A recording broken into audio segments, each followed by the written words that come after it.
Alexandre de Moraes tomou uma decisão ontem que eu acho que muda tudo no jogo desde dos ataques terroristas de 8 de janeiro. Eu vou resumir a decisão judicial. O Carlito, que é um cara que leu a decisão e sabe com mais detalhes, ele vai explicar melhor. Essencialmente, ele disse o seguinte, que é competência do Supremo Tribunal Federal julgar militares que tenham cometido crimes civis nos atos de 8 de janeiro. Ou seja, a gente pode ter o sonho molhado de acordar um dia, às 5 da manhã, com uma operação da PF pegando um milico de pijama que esteja envolvida nessa depredação.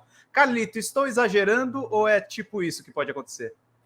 É pouco provável que aconteça nesses moldes, Pedrão, porque a gente está falando de militares, né? Mas assim, já é um avanço a gente ter um entendimento, né? Abrir essa jurisprudência aí para se entender que crimes civis cometidos por militares são crimes que devem ser julgados pela justiça comum, que é, em linhas gerais, né, para ficar bem fácil para o nosso público entender, é mais ou menos isso que a decisão do nosso ministro Alexandre de Moraes tá trazendo para essa discussão que a gente está vindo falar aqui hoje.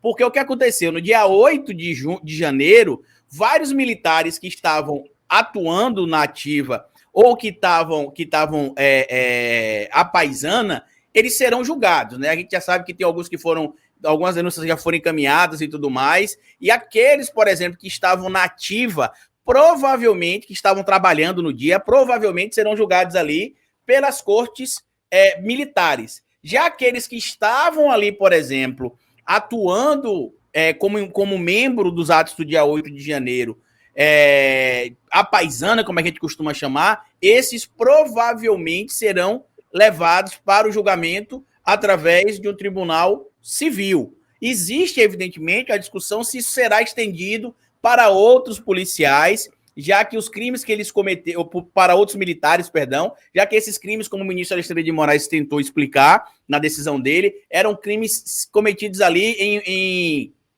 em sua grande maioria, que tem um julgamento, né, através dos tribunais ou das cortes civis. Eu até quero ler um trecho aqui, inclusive, da decisão que fala o seguinte, Pedro.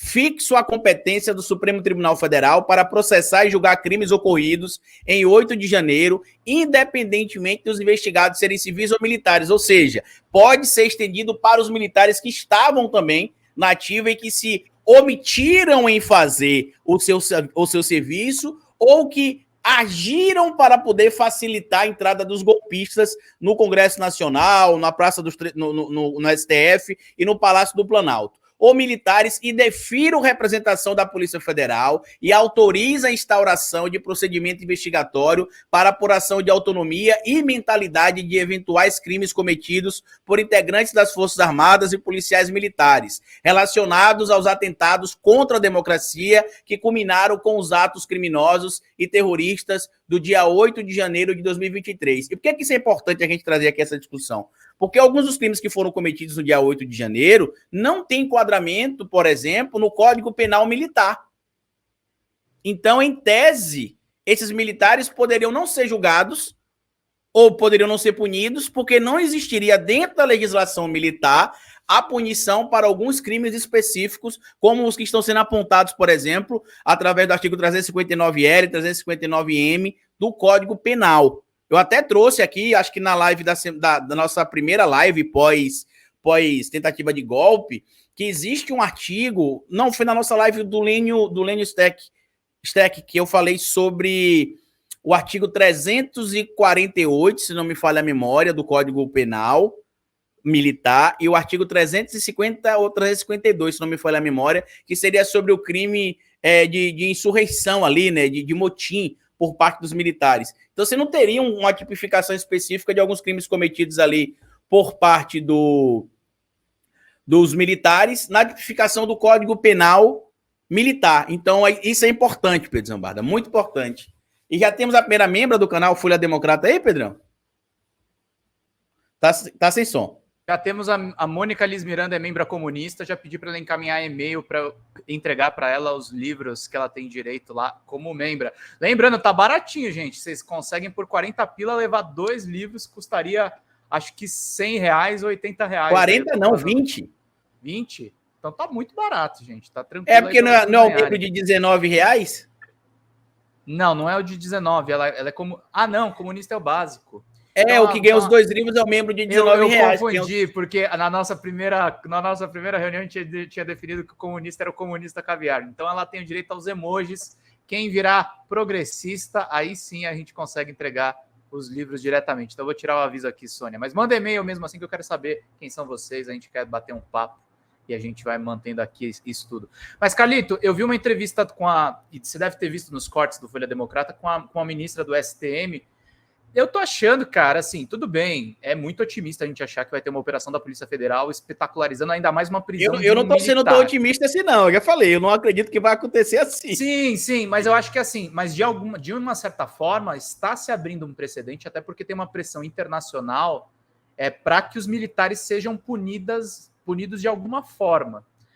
E aí eu sei que não é tanto sua seara política, Gustavo, mas como é que você vê essa situação aí de Alexandre de Moraes Xandão, o ministro indicado por Michel Temer, o golpista, fazendo o trabalho que muitas pessoas gostariam no Supremo Tribunal Federal? Vou colocar 2 pontos aí. Primeira coisa, vou começar pelo final.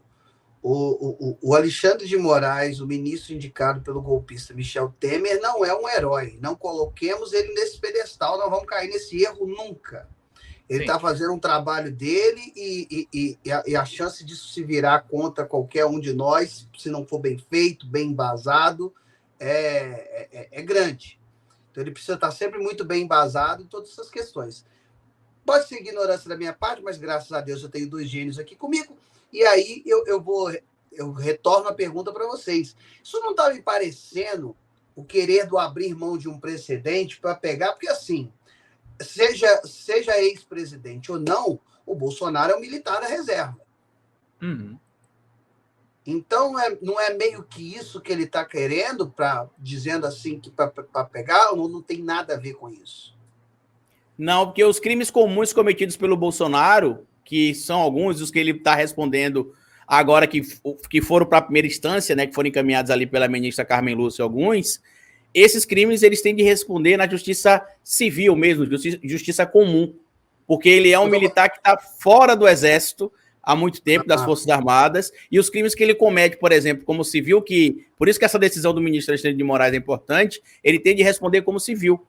Seria mais ou menos a mesma aplicação, evidentemente, dada as diferenças, para punições, por exemplo, que a gente tem visto alguns políticos que cometem crime fora do púlpito no Congresso, alegando que estava fazendo uso da sua imunidade parlamentar. Só que a imunidade parlamentar ela só pode ser invocada durante o exercício do mandato como deputado federal ou como senador da República.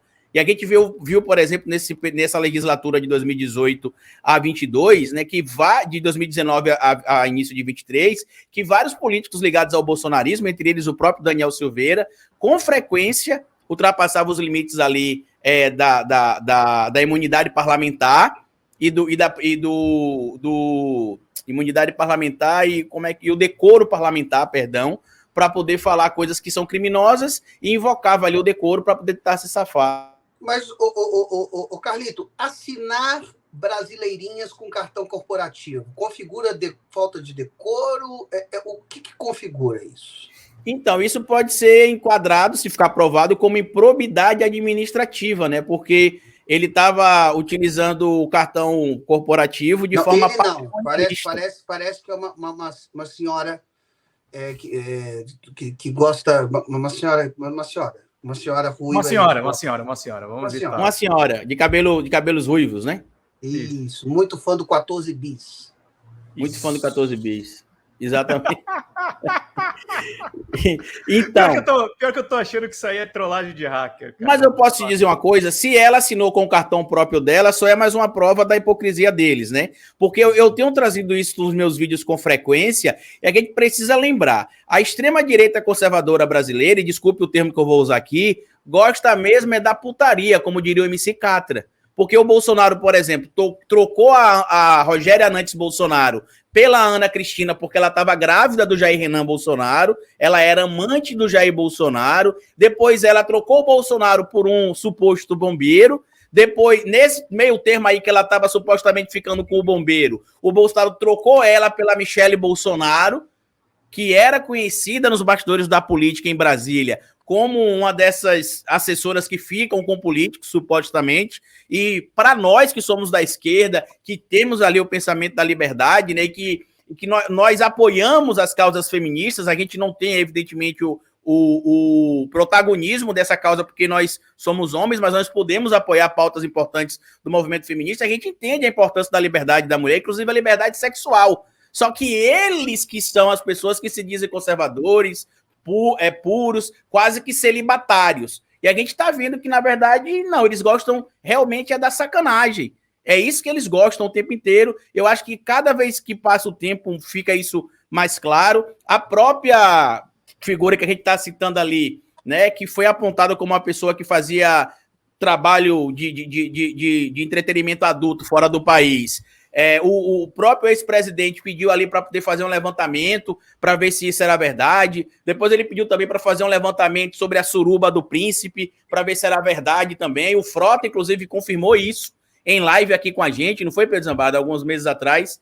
O Frota confirmou que realmente o Bolsonaro pediu para confirmar essas informações sobre o príncipe, que seria o cara que, em tese, ia ser o vice dele, mas aí depois que descobriu supostamente que o príncipe gostava de uma surubinha, né, gostava de um bacanal, fazendo alusão ali à festa de Baco, né, o rei, o deus do vinho, o deus do teatro, né, então assim, é só um bojo, Gustavo, de hipocrisia, porque no final das contas eles gostam mesmo da sacanagem,